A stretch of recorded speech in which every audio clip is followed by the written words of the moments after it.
Okay, we're ready to start teaching? You ready to take notes? Let's start. We will start? Is Yeah. everybody ready? Yeah, of course, of course. So I just... the first button, yes. So, I'm going to do all this again. I didn't know that I was going to teach the same lot of students, but maybe you can hear about me again because first time you didn't know me very well. Now you know me a lot more. But you know that my name is Ian Patterson. And Yeah, yes, that's good, yes. And I'm a visiting professor at Silk Roads University here for a semester. And you never know, I might be staying longer because if the planes don't start flying, if at the moment I've got an airfare booked back on the 23rd of June, but my wife wants to come here and she can't get in, of course, because there's no planes flying. And at the moment, she's very keen to come. So maybe if she comes, we will stay longer in Samarkand at the university. If the vice rector pays me next semester, I don't know. But things are good at the moment, and it's very quiet. Not teaching students, I find that very hard. It's hard to talk to you by this means, but it's better than nothing, isn't it? At least you can see me, and I can talk a little bit about some of the slides. So we're just going to do the first lecture today. As you know, I worked at the University of Queensland as an associate professor for 15 years in tourism cluster, which is the tourism department.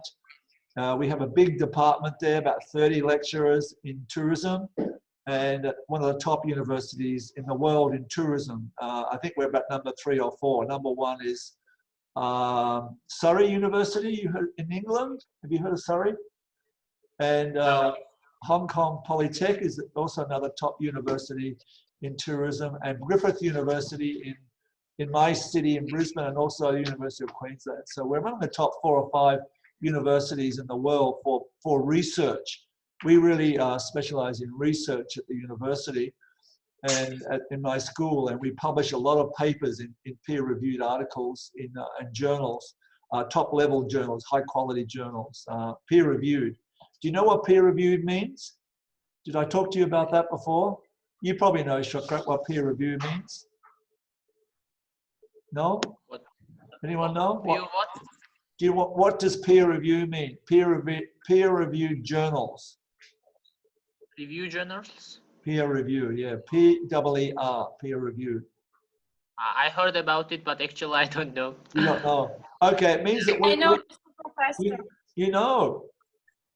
I can't. Oh, maybe. I'm not sure, but peer review, it's when I write something, I will show to Shukrat. Shukrat will tell his comments and like this. Am I right? Yeah, that's a sort of idea. Yeah. So when we finish an article, we maybe generally about 7,000 words and about 20 pages long, 20 to 25 pages. And what are you doing? What happens is that we send it into the journal, and then the editor has a look at it. Yeah. The editor has a look at it, and then if he thinks it's good enough, he will send it out to 2 other reviewers who are in the tourism field, who are experts in the tourism field. And they will look at my article, and they will write comments about it, whether they think it's good or bad. Or so they have 4 different categories. One, that they accept it with minor changes, and then if it's not that good, they accept with major changes, and then if it's no good, it gets rejected, and they send it back to you. If two reviewers say it's no good, they send it back to you, and then you can also get acceptance almost outright. It doesn't happen very often if you get outright acceptance, but generally they find something wrong with your article. Those are in the high-level journals, in the tourism journals, and they actually categorize the journals into A star, A, B, C, and D are not worth looking at. So what they do is that we have to publish, when I was at the university, in high-level journals. something like A star, A or B, and we got money, we got paid for it. So, for example, if we got published in a B journal, we got paid about maybe about $1,000, 1,000 US dollars. But we couldn't keep that money. We had to just put it into our consultancy, and it went towards our travel. We could travel then and go to conferences overseas. If I got into an A journal, I got $1,500, and an A star, which is there's only about two or three journals in A star in the world. Tourism management, tourism, tourism and travel, and sustainable tourism, and there's one more I can't think of. But it's very, very hard to get into those journals. They have about 90% rejection rate. Can you imagine that? 9 out of every 10 who they send articles into reject you outright, and it's very demoralizing. Yeah, so publishing, it can be very hard, and the competition is very fierce, because now a lot of Asian countries now are publishing as well. It used to be just the Western countries like Australia, England, New Zealand, and England, America, and and we tended to have, because they were English journals, we mainly had the the monopoly on them. But now, of course, a lot of Asian countries now are publishing. A lot of countries in China, Malaysia, Singapore, all over the Asian countries are now publishing, and it's very competitive to get into journals to publish. Does that make sense to you guys? Because a university, it's very important to get published, to get known. Otherwise, your university they get money from the government for all the publications that they do. Okay, let's. I think you've seen my background. I did my PhD at the University of Oregon in the USA in 1991. I went from Australia to England, to US, and lived there for about 2 years, and then I worked very hard to complete. I didn't finish my doctorate.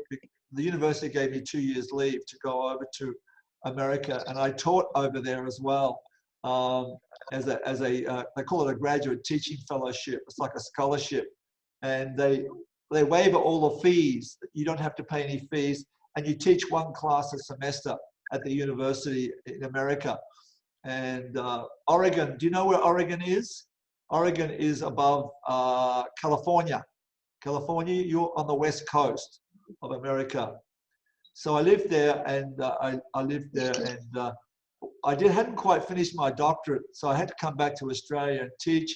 And then I finished writing up my thesis, and then I had to go back and do an oral defense. They make you do an oral defense. You have to sit in front of your committee. There are 4 people on your committee, and all the PhD students come in as well, and you present to them, and they ask you questions. And it's quite a challenging time, because once you have done your presentation of your final thesis, you then have to go outside and sit outside, and you don't know whether you're passed or failed. And then they call you in after a while, and after they talk about it, and they say, "Oh, congratulations, Dr. Patterson, you have now completed your PhD. Congratulations." Or they can say, "Oh no, you have failed your PhD." And that can be quite an awful time for students, waiting to know whether they have passed or failed it. So does that make sense to you guys? Yeah. Yeah. Okay, so I also worked at Griffith University as a senior lecturer for 10 years. I have been a research director at the university in my school between 2001 and 2004 and 2008. I've published an awful lot of articles, as you can see, 22 book chapters, 72 peer-reviewed journal articles. Okay, so you can look me up on ResearchGate if you want to. I don't. Have you looked me up, Shukrat? Have you looked me up? Yeah. You have, and you can see all the articles I've written there. I've written 3 textbooks as well. The latest book is I just wrote in 2018, and it takes a lot to write a textbook, because you write it all by yourself and you write the whole book. You don't have anybody else to help you.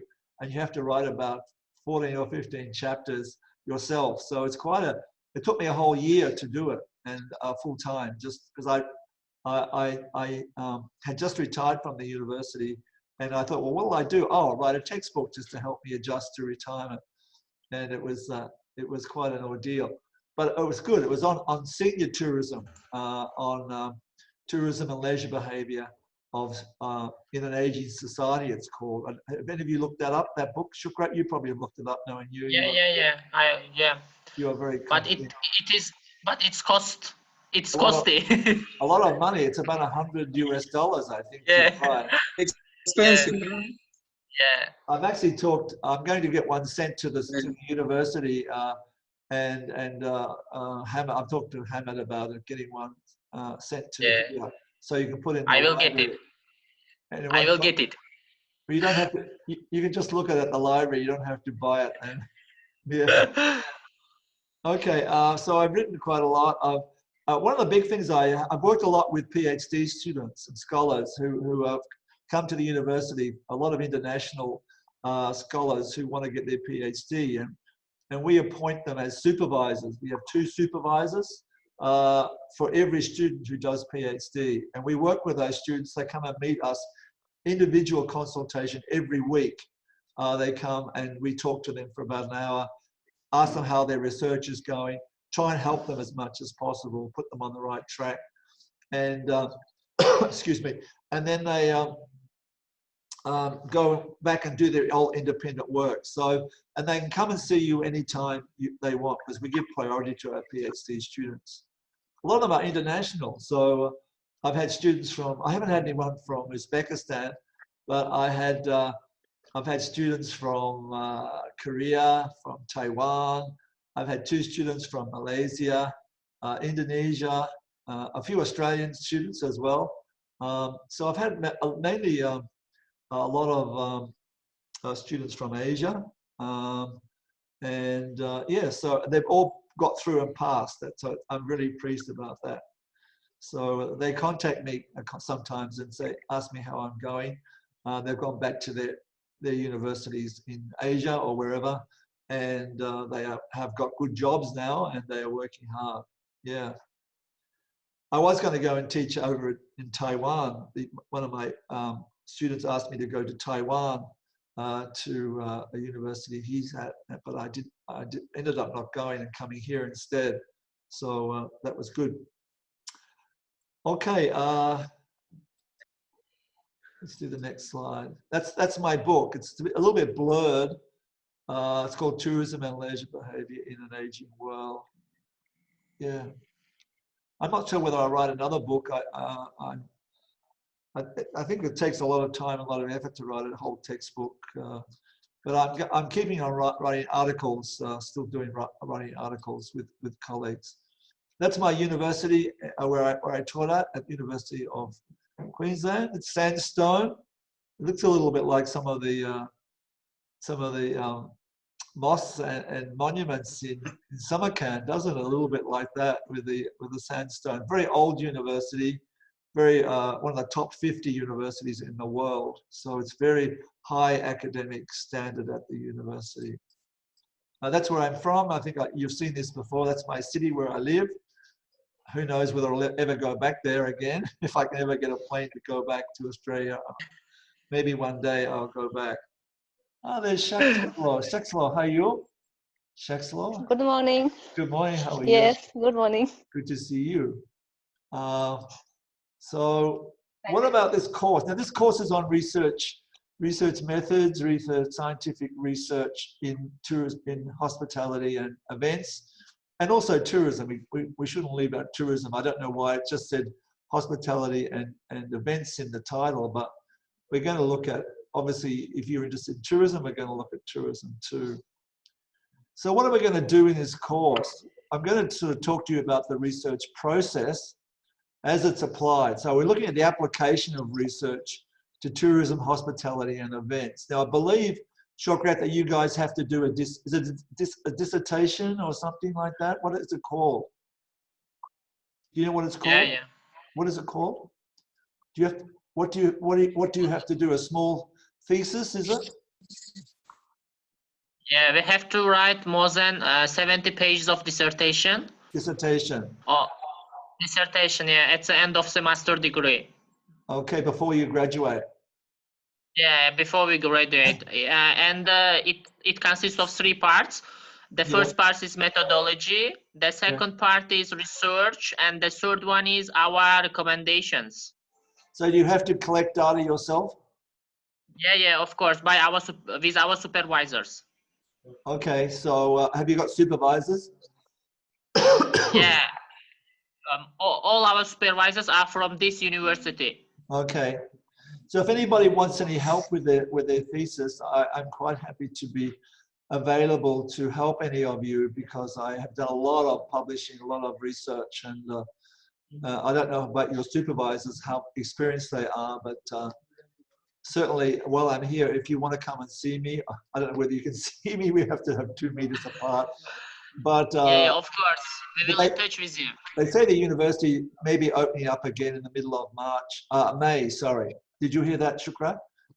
I was talking to second vice rector, and he's thinking that it might open up again about middle of May. So it's still another month off probably before we can talk face to face. Yeah, which is a shame really. Yeah. But we can still arrange some conferences maybe with Zoom if you have some problems with your. Have you started doing work on your theses yet?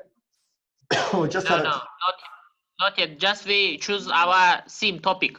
Your topic, just got your topic. Yeah. But you haven't even started looking at it and anything. No, just we choose topic with our supervisor, and after the first course, I think the first semester, second semester, we will start working on it. Okay. All right. Good. All right. Well, what we're going to do in this course is to talk to you a little bit about the whole research process and how it's applied to tourism, hospitality, and events. And I'm going to talk a little bit about different research techniques in the field. You know, we're going to look at the different approaches. You've heard of quantitative research. Do you know what quantitative research is? Any of you? Quantitative and qualitative research, there are 2 kinds of things, something. 2 types, quantitative and qualitative. Yeah, we'll talk a bit about that more and how you go about collecting your data. There's also called mixed method as well, which is a combination of quantitative and qualitative. You want to do both. Quantitative when you have the sample size, am I right? Yeah, generally with a quantitative analysis, you have a large sample size and you use a questionnaire generally to people fill it in. You may send it out to them or maybe on the computer, and they fill it in and send it back to you. So you're looking at a large sample size, maybe 300 more, 200, 300, even more. Whereas qualitative research, or in quantitative you use statistical analysis as well. You use you have to put it through the computer, your results, and that spits out the results. Do you understand basically what that means? With qualitative research, though, it's more you do small samples, just maybe 20 or 30 people, and you do interviews with them generally, and you collect the data through your phone. You interview them, and you transcribe the information. We'll talk a bit about that as we go through. And what we're going to do in this class is to maybe conduct a small research project and analyze and present data that you'll collect. We're going to do a small qualitative study because obviously you can't do a quantitative study. You probably could, but I thought maybe we could just do a small study to show you how we go about collecting data and writing it up. Would that be useful, do you think? Yeah. Of course. Group work or individual again? I think it'll be individual this time. Yeah. I'll talk about the course outline. Can you see my slides as well? Yeah. You can? Yeah, of course. We can. So today we're just talking about introduction and value of research. Next, these are the PowerPoints that I've got to do. Selecting a problem. Number 3, a literature review. Can you see those on your screen? Yeah. Research methods and design, quantitative. Yeah, okay. You can tell me, Shakrad, what to do. Okay. And research methods and design. Number 5, quantitative research. Number 6, qualitative research. Number 7, the ethics of research and how to write up your results. And number 8 lecture is discussion of results, conclusions, and future research. And I've allocated 4 weeks for work on the research project, where you'll actually go and actually conduct a small research project. And then you'll come back in and I'll talk to you about how you analyze your data. We'll go through it with you either on Zoom or we'll do it on PowerPoint to show you how we go about analyzing your data. And you'll write it up in a small little study, you'll write it up yourself for assessment.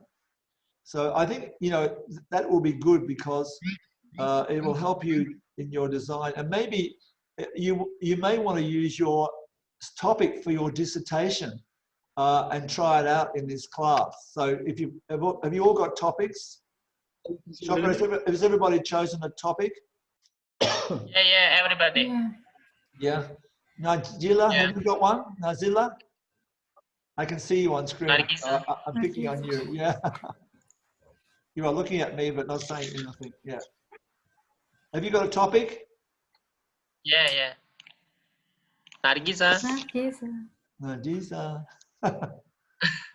Bad internet connection, I think. Oh, okay. Nazakat, are you there? Yeah, I'm here. Have you got a topic, Nazakat? Yeah, I have. You mean dissertation topic? Yeah. Okay. Yeah, I have about problems in hotel. Yeah. So you need to. Some of you probably haven't firmed up on your topic, and this might be like a little study you can do as part of the course to see, like a pilot study, to see whether it's something that you really want to do in your dissertation or want to change the topic. Dilshad, is Dilshad there? How are you, Miss Ian? Hello, Dilshad. I can't see you, but I can just see your name there. But can we get Dilshad's? Can we put his photo on or not?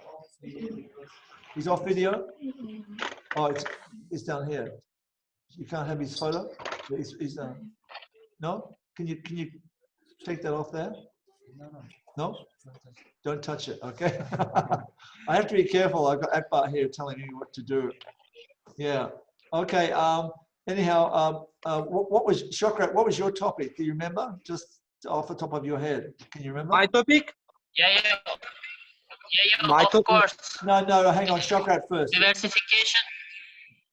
Diversification of tourist products. Tourist product. Okay. And Dilshad, what did you have? My topic is comparing analysis of foreign countries with Uzbekistan. Foreign countries. What? Tourism? Exactly. Yeah. Exactly. In Central Asia. That's a pretty general topic. Yeah. Very. You might need wide topic. You might need to, you need to condense it more, I think, than that.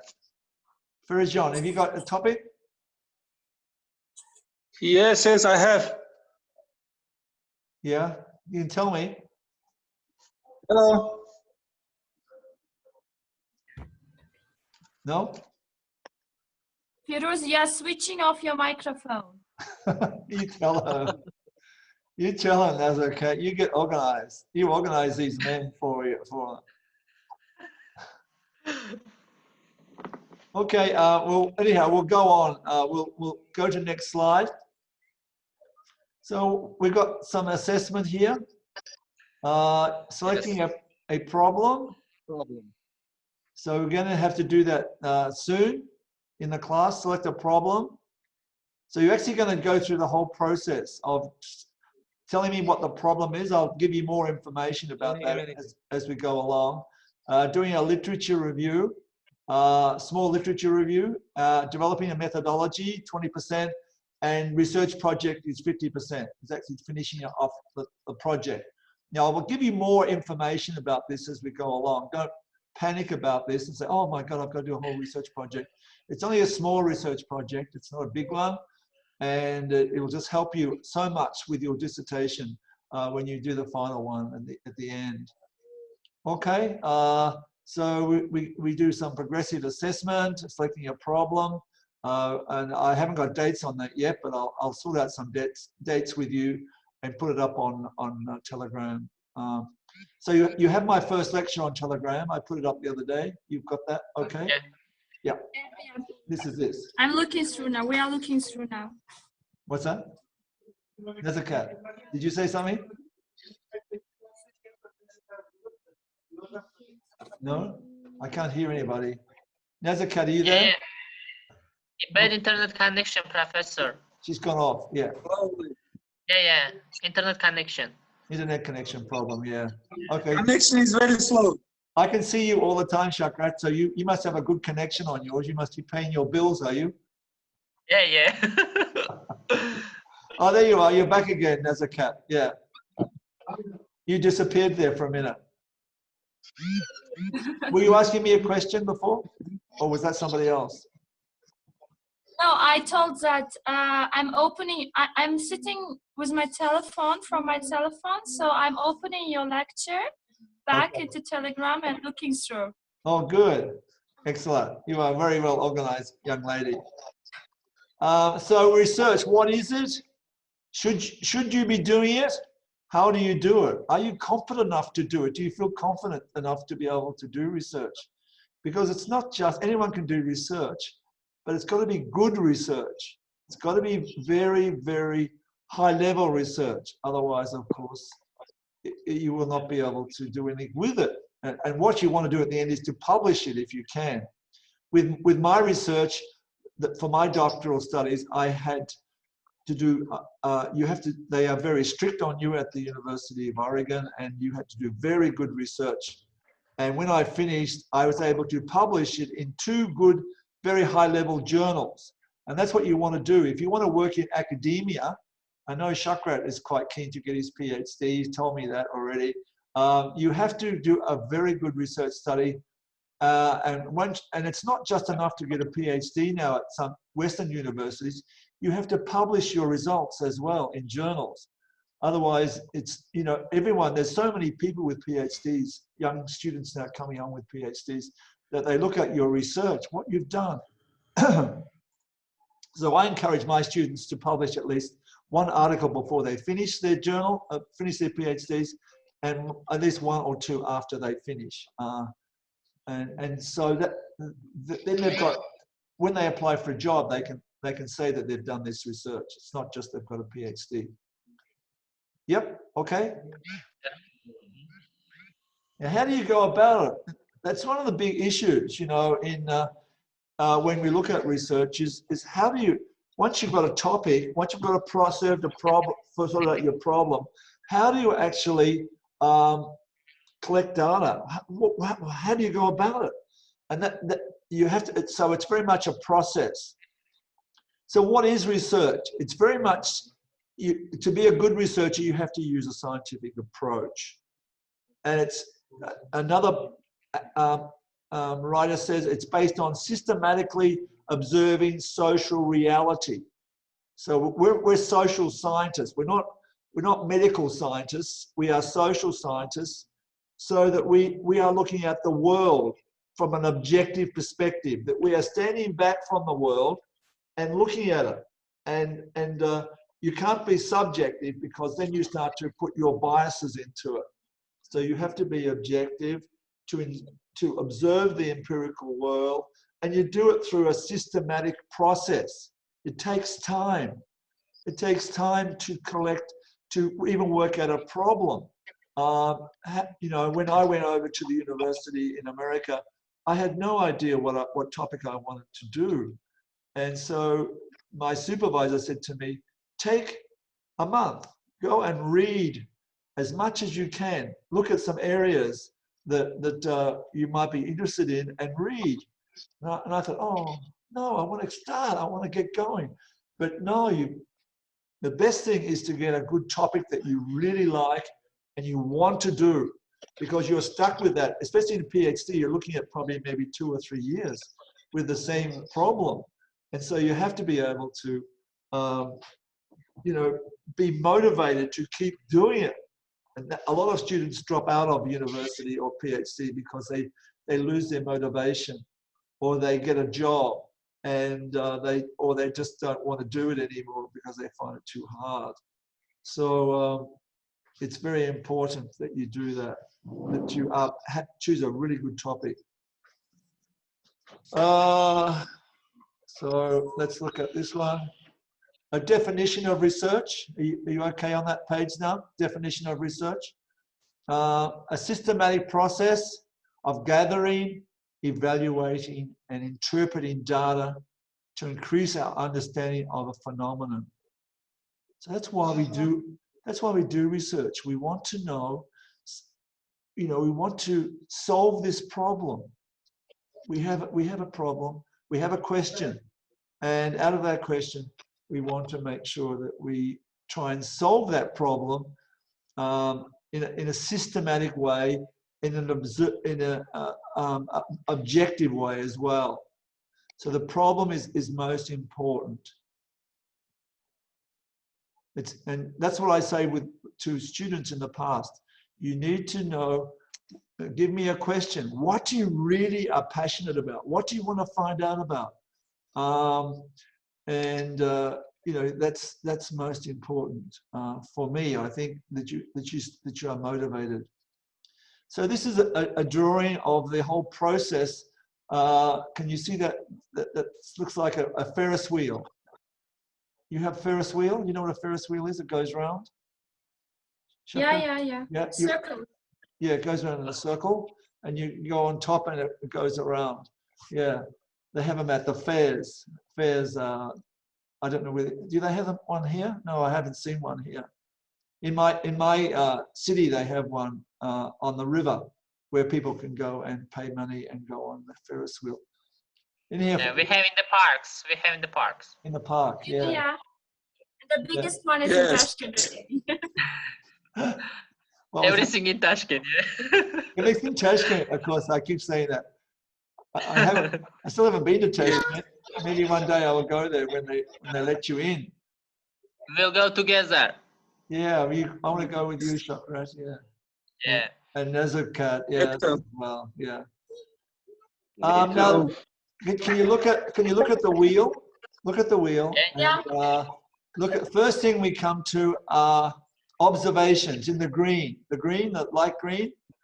So generally, you can get a question from observations, from looking at the real world and thinking, that is an interesting question.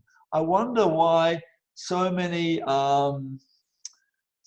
children go to the park. Oh, there's a big park there and nobody goes. Why is that? Why don't people go to the park? You know, and there may be certain reasons for that.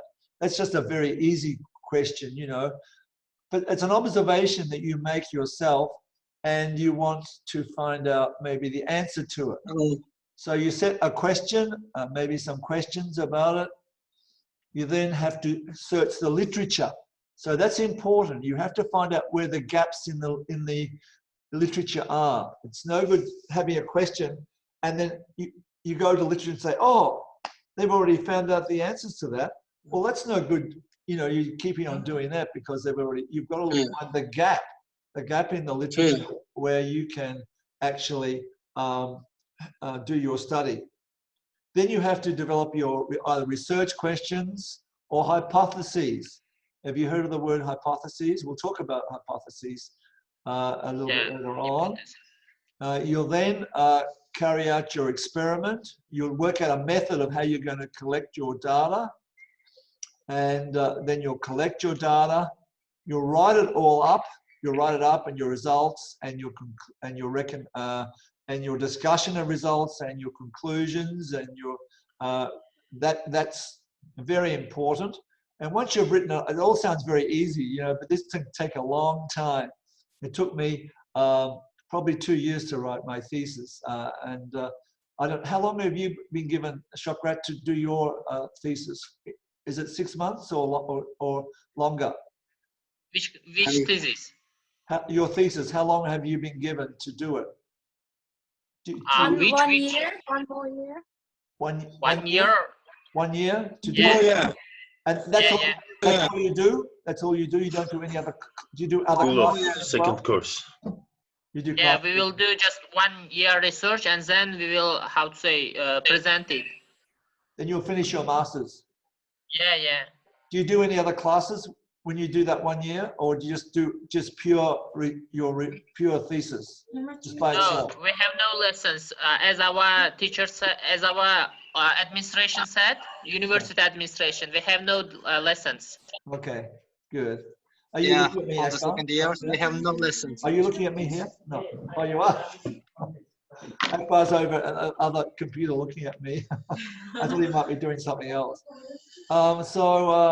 Once you have done your conclusions, you then have to share your results, either get published, or if you're working with industry, you have to give them the results.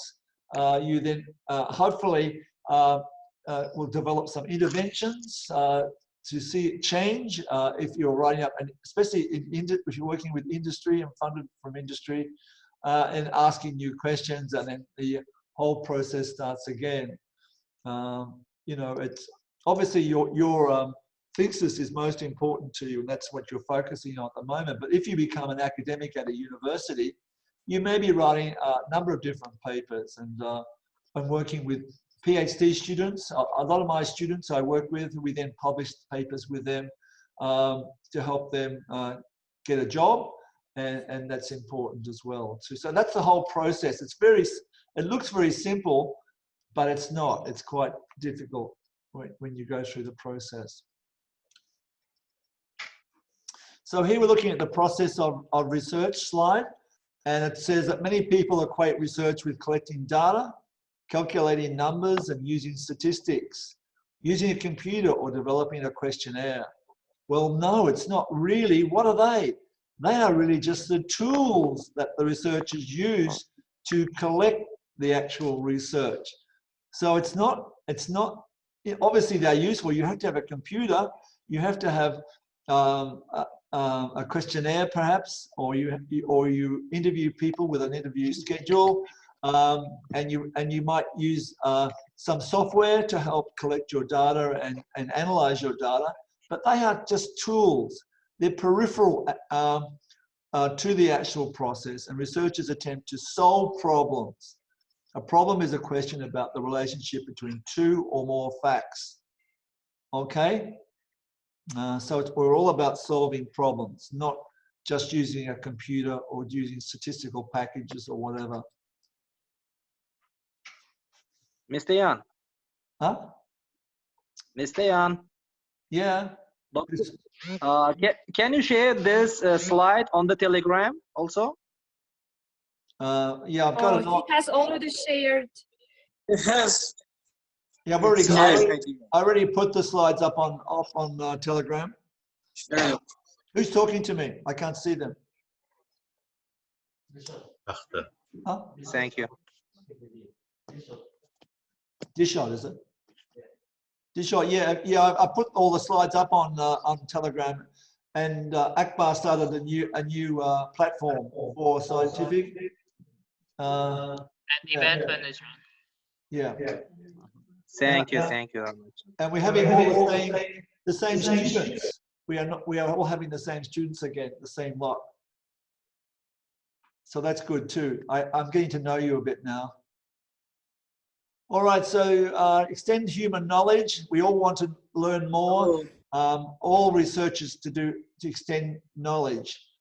We just wish that they would find some cure for coronavirus at the moment. That would be wonderful if it just seems to go on and on forever, doesn't it? It's just terrible, this virus. Oh, there's Akbar. Hello, Akbar. I see your photo now. Akbar's got his mask on. Okay, next slide. So we're talking here about forming what we call a hypothesis about relationships in the world. So once we have a problem, we want to put it in the form of a hypothesis, whether it's true or whether it's not, okay? And we test out that hypothesis, especially if we're going to do quantitative data analysis. So generally, if you do quantitative analysis, we set up a hypothesis to see whether it's true, and that might be a number of different hypotheses. Or if you're doing qualitative research, you look at what we call research questions. We set up some research questions. So they guide our research. So all the time, once we've got a hypotheses, we then have to work out how we're going to test those hypotheses. And that can take quite a bit of time to sort out your hypotheses. But it makes it clear. So when you actually write up your study at the end, you're able to go back to your hypotheses and to say whether they've been they're significant or non-significant. And in quantitative analysis, you find that out through the computer analysis of what analysis that you want to use on your statistics to find out whether they're significant in relation to your hypotheses. It's not so cut and dry. With a qualitative research, it's much harder to, because we use questions, we don't use hypotheses, not so direct. And it's not such a direct science, like obviously if you do it through statistical analysis, it gives you definite parameters to whether you've proved it right or wrong. But I much prefer qualitative research myself, because you're able to use words rather than numbers. You use words, and you're able to then come up with some conclusions based around qualitative analysis. And there's also the mixed method. I mentioned mixed method before. That's when you use quantitative analysis and qualitative, both of them, to try and prove whether you your hypotheses are right, or your research questions. Does that sort of make sense? Are there any questions so far? I have a question. Yes, I knew you would. So this is qualitative and quantitative and mixed. These are methods of research, yes? Yeah, yeah. As I understood. Mixed method's a combination of both. You might have I got you it. might do a large sample of quantitative and a small sample of qualitative, or you can do a large sample of qual and a small sample of quant. But generally, you need at least 100 people if you're going to use quantitative analysis. You need quite a large sample size. Whereas with a qualitative study, you probably interview people, and you spend a lot more time. Generally, you then have to type it all up, all your interview onto your computer, and that can take a long time. I interviewed 60 people. I did a qualitative analysis of 60 people, and that took me, I had about 300 or 400 pages of interviews, and that takes a lot to do, to type it all up. From generally, I interviewed them with my phone, or used a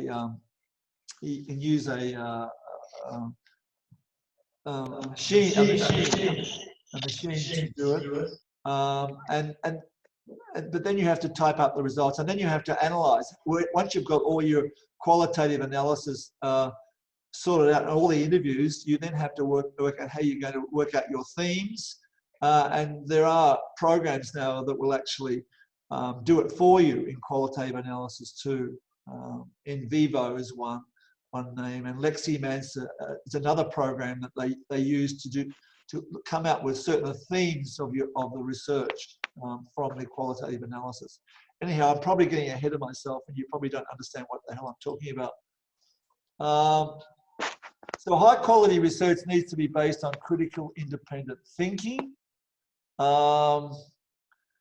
Critically analyze everything you see, hear, and read. So when you do a literature review, you just don't write or copy what other people have said. You need to write it in your own words, and you need to be more critical. Do you know what critical analysis means? That you maybe look at both sides of the argument. So you're trying to, when you're literature, you're trying to sort out the question And so you always come back to your question. Start very general. I'll talk more about this as we go, but then you become more specific. But you need to critically analyze. So you look at both sides of the argument, and so you just don't accept everything that's written in the journals. Some articles are good, but some are bad, and even though they may be published, and you need to be very careful that you understand a little bit about the research process. There are two types of research: pure research, which is what you'll be doing, and applied research. Applied research is to meet the needs of industry. So you may get funded to do an industry project, and they will fund you for results. But there are two different types of research. So remember that, pure and applied research. So it gives benefits to industry as well as to advance academic knowledge. So that's an issue. They don't want a big literature review generally in industry. If they are funding you, they want more to do with the results. At the end, they're more interested in finding out whether their product was good, you know, whether when they test it, you know, whether it was appropriate, and of course they want you to come up with positive results as well, so that they sometimes can influence your research. Yeah. Okay, was that a question? No. So okay then, move on. Yeah. So what about the requirements of the researcher? You have to be inquisitive. A lot of requirements. I beg your pardon? No? Was that somebody asking me a question? No. He or she must be inquisitive about the why of things and want to know about the relationship between people and things. So you've got to be inquisitive. You've really got to want to do this research. You must know the field of inquiry enough to understand existing relationships. So it's important, that's why you do courses in tourism and hospitality, so that you start to know your field. You need to look at, in your lectures with your professors, you need to think about maybe where some of the gaps are in the research, and that may be an area that you might be interested in. And there are many questions that still remain unanswered. You know, what are the gaps in the research? So I really need to stress that with you, that you need to look at the gaps. And the only way you can find out the gaps in the research is by you reading around the topic that you're looking at, and then finding out where the gaps are.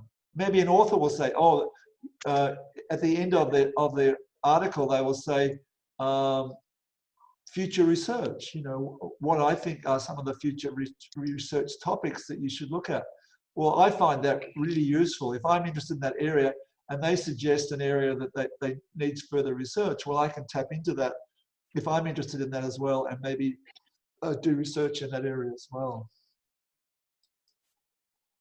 So here's my little Superman. What skills do you need to complete research? Akbar, I like my Superman. Oh. Yeah. You need determination to finish. That's really important. Determination. You need that. You need resilience. You keep getting knocked back all the time. Oh, your supervisor will look at your work and go, oh, that's pretty terrible. You have to go back and rewrite it again. And you go, oh no, I don't want to put so much work into doing that work. And my supervisor was very tough and said, it's not very good. I've got to go and do it again. You need enthusiasm to solve your problem, because it's with you for a long time. You need persistence, never give up. That's the same as determination, I suppose. And support from other students. Quite often, the doctoral students at my university, they had their own room, and they all were together in the room. They had their own desks all around the room, and they all talked to each other. They had lunch together. They had parties together. They go out and do things together. So it gave them a support network around each other. So that's why you have you know, you're starting to develop your network with in your master's degree of the students in the 30 or 40 students you have in masters. We'll establish a network of each other already, probably, and you start to support each other and help each other as much as possible. You need a sense of humor. Yeah, you need to laugh, not be serious all the time, and have a good time as well. It should be fun. Research should be fun, as well as being serious and hard work. You've got to be able to work by yourself too, be independent.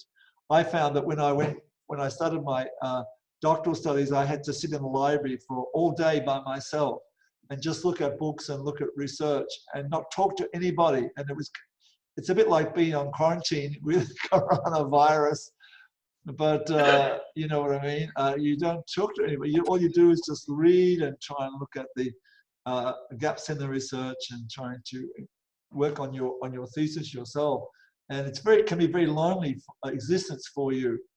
So if you're a very social person and you love to be with people all the time and party, it's going to be hard for you to do research because it's fairly independent sometimes, and it can be very lonely for you. Can you think of any other skills that you perhaps need other than what I've said? Putting back on you guys. Anyone want to comment? Nazakat, you would say something surely. For me, deadline is important. What is? Deadline is important for me. When I know the exact deadline, when should I Deadline. just finish? Yeah, that's right. Yeah, it's not skill, but I'm just telling that. Yeah, I think it's a whole process that you start off very slowly, and we'll talk about the process of research. You may start off with just a problem, you know, and then you start to develop that into a one-page thing. You know, what is the significance of research? What's the importance of your research? And then you can start. Time management is also important. Time management is also important. Time management is really and the analytical and critical thinking is also important. Oh, yes. Yeah. Okay.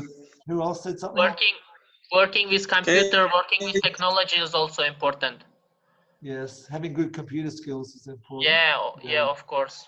Good. Because without knowing how to work in computer, you cannot finish your studies or you cannot do anything. Yeah, that's right.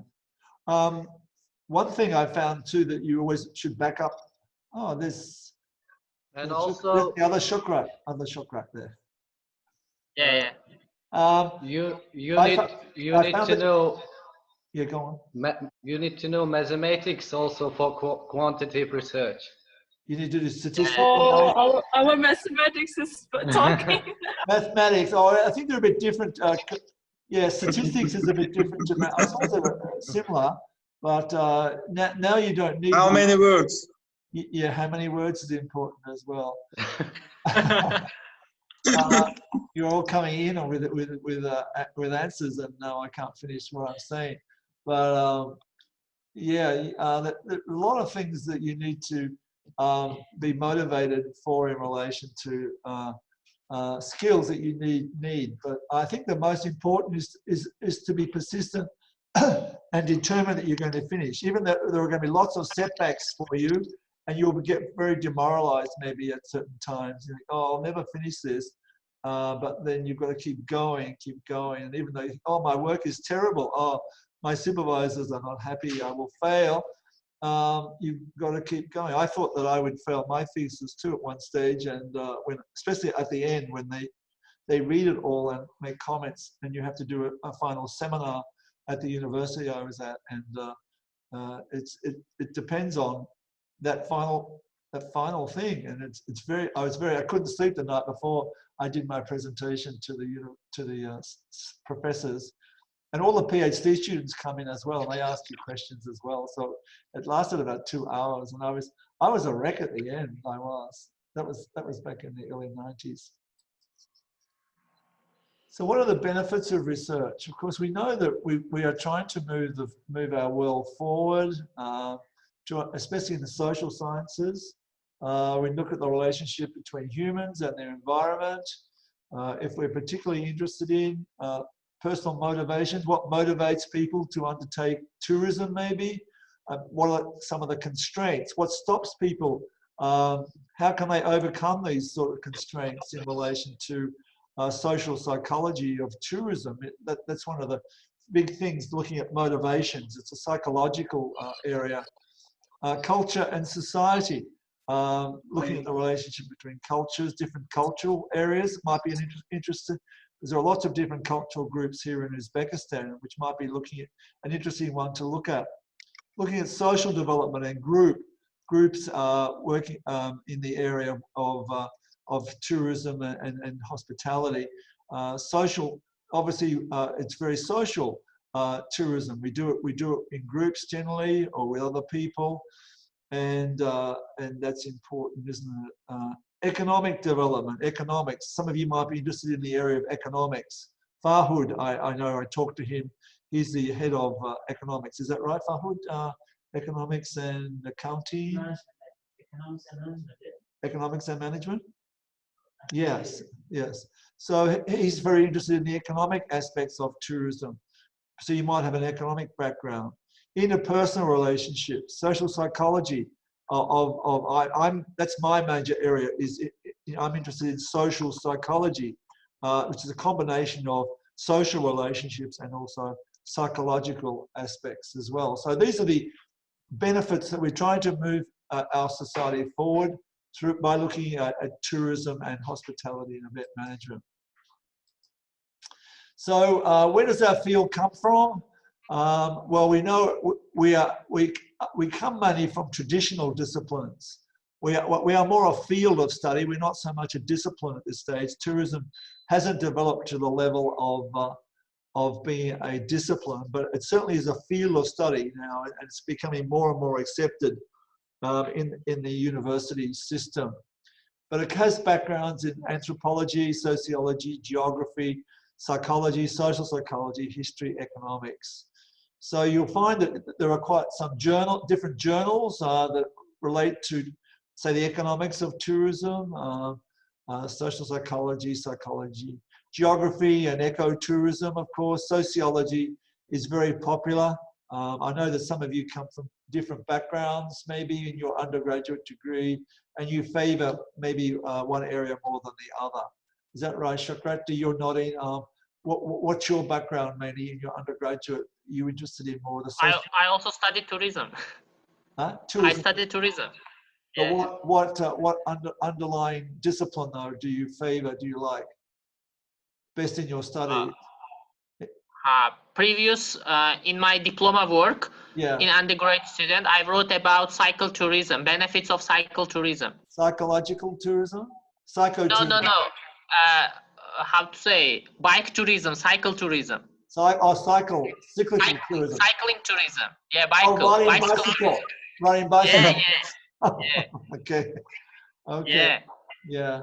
But you Trip haven't had it. around Samarkand for the bicycle. What's that, Baksha? Did you say something? I say work in Shukrat, trip around Samarkand for the bicycle. You went around Samarkand in bicycle. It's got the two of you. Yeah, I have created special map. Have you? I have created map and tour road around Samarkand region in bicycle. Oh, that's very good of you. I think they have to fix the roads up first before you can ride a bike. Yeah. In recommendations, I gave this how to say remedies. Yeah, the roads are not very good around here. It's a bit dangerous to ride a bike, I think. Yeah. But a lot of the Western countries, we have cycle maps, and they have special bicycle trails where you can go off the main highway and go into bushland and natural environments, and you can follow these maps, and they'll take you around on your bicycle. So they're very good. Yeah, you can get them from the government. They provide those for you. Is that the sort of thing that you've done, Sukrat? Yeah. So if I did like this. Yeah, do you have other field of study though? Do you do other courses in your undergraduate degree other than tourism? Yes, of course. We had economics of tourism. So you did and economics? accounting in tourism sphere. Yeah. And geography of tourism. Yeah. International tourism and tourist behavior. Okay. So that's more sociology and psychology, tourism behavior.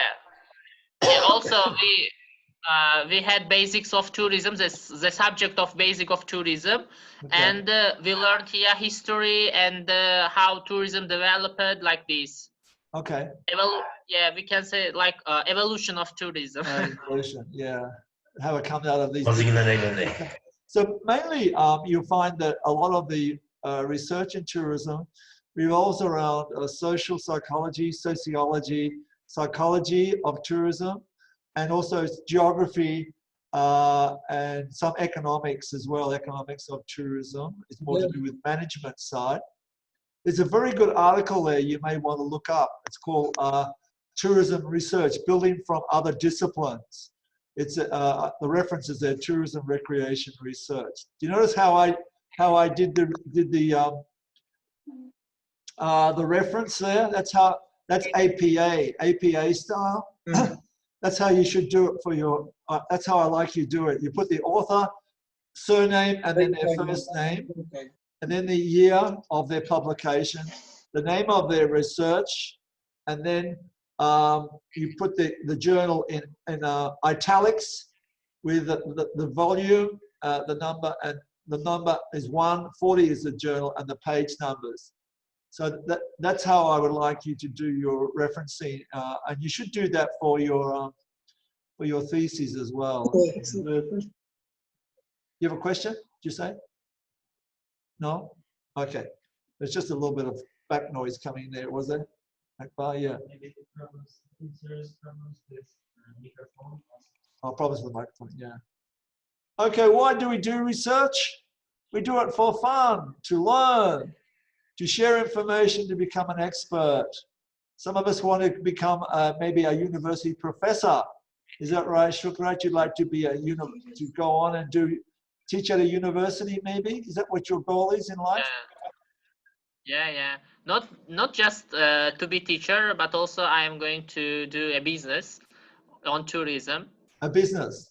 You become also entrepreneur. We did that in Yeah, our yeah. course. Entrepreneur, yeah. on tourism sphere. Maybe I will how to say run my own business in a tour company or tour agency like this. Okay. Does anybody else want to be a teacher of tourism? Yeah, I also want to be teacher. You do as a cat? No, I meant like a professor at university. You want to open? Yeah, I would like to be You a like to do that as a professor, plan? maybe. Yeah. You're going to have to be Yeah. very determined with 2 young children. It's going to be hard for you to have a lot of time Hopefully. to do your research. This is like the most suitable work for me, I think. Beautiful work, did you say? Suitable. Suitable. I thought you said beautiful. Okay, anybody else wants to come in there? I can only see Nazakat and Shukrat. Anybody else wants does anyone else want to love research and want to do more research or do some research? Yes, Professor, I want to do. Oh, good on you, Hey. Umajan. Good to Yeah. see you. Yes, I know you are very keen man. You love research, I think. Yeah, Yes, of Yes. course. of course. Where's the other Umad? Is he not there? No, he's not there. I thought he would be on. He seems very keen too. Maybe he's looking after his children. So what, do you want to become a professor, Umajan, do you? Yes, I want. You want. Yes. Long way to go. Okay. I let's don't move- know, but I don't know if university wants to me. It's too early, yeah. You have to get your master's degree first, and then maybe get your PhD, and then they will want you. Because there's not many students with PhDs, I don't think, in Uzbekistan, is there? In tourism? I think that's it now. There's probably only a few, maybe, I don't know. Yeah. Do you know, Akbar? No? No. Okay, let's look at industry research, because we talked about pure research, where you just collect data through the university system and maybe get funding for it from the university or some other grants, but also industry funds research as well. because they have what called R&D, research and development. Most industry has, and they've got money to spend on it. Okay, so they allocate so much money. Some industries, like the tourism industry, and you can get funding from them, maybe for your even for your thesis as well, if it relates to what they want information for. But a lot of the related industries, maybe private industries, fund a lot of research, and they aid in proper product development. They may, particularly not so much in tourism, but in other areas, they're able to identify new markets for clients, or making money, to draw attention to problems. I suppose they don't really want to draw attention, but they want to find out about problems, about their research, maybe why people are not buying their product. It can improve efficiency of the organization, help reduce waste, and keep in touch with existing markets. So that's why people do research for industry, and generally there's quite a bit of money, not so much in the tourism area, but certainly if you're in science, science technology, they fund quite a bit of research for new products, particularly trying out new things, and for universities to be the leaders in that field of research. And a lot of money now is the universities rely on money from industry to fund the university as well, because there's not enough money coming through from student funding, and they have to get extra money from international students, because international students pay double what domestic students pay generally. Plus, if they can get funding from industry as well, that is very important for the university.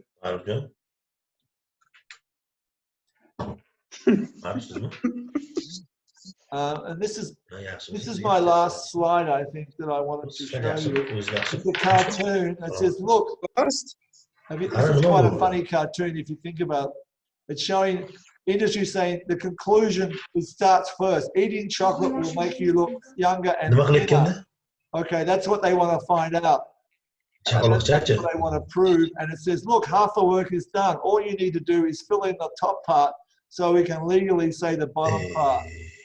So sometimes industry can be influence you for their results, but they want their results to be obviously positive toward their organization. And all you have to do is, okay, anyhow, I just thought that was a funny thing to finish with, just to show you that that's not how we do research, really. We don't just have a conclusion in mind before we fill in the rest of it. We have to keep an open mind, and we have to go through the whole process systematically. So it's all about systematic research, whereas in some industry research, they want you to come up with a conclusion that will be positive toward their industry.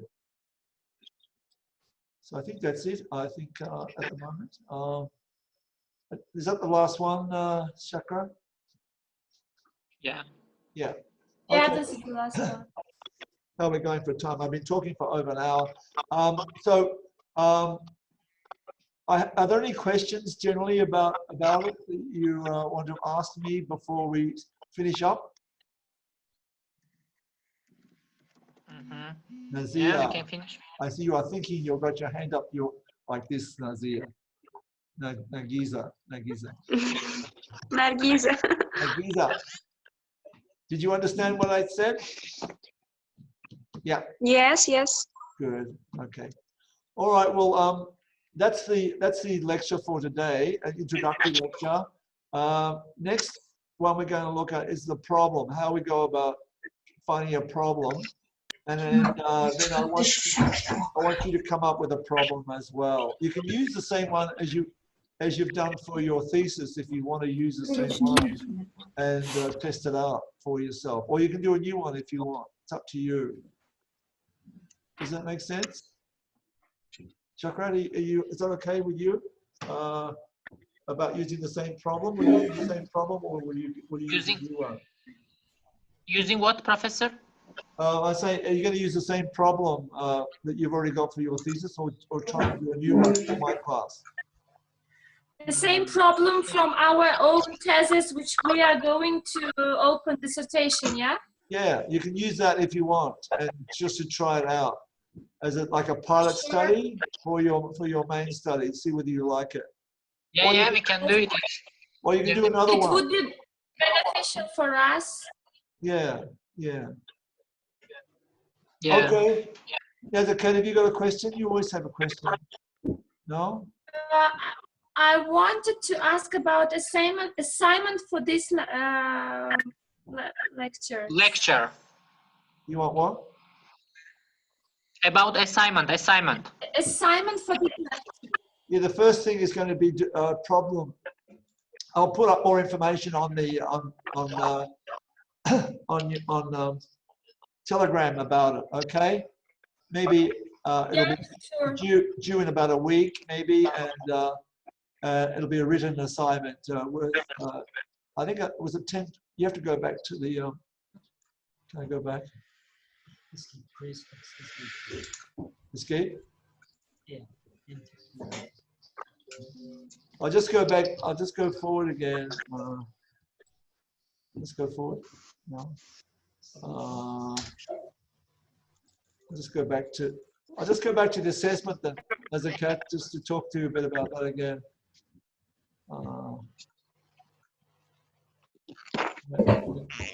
There we are.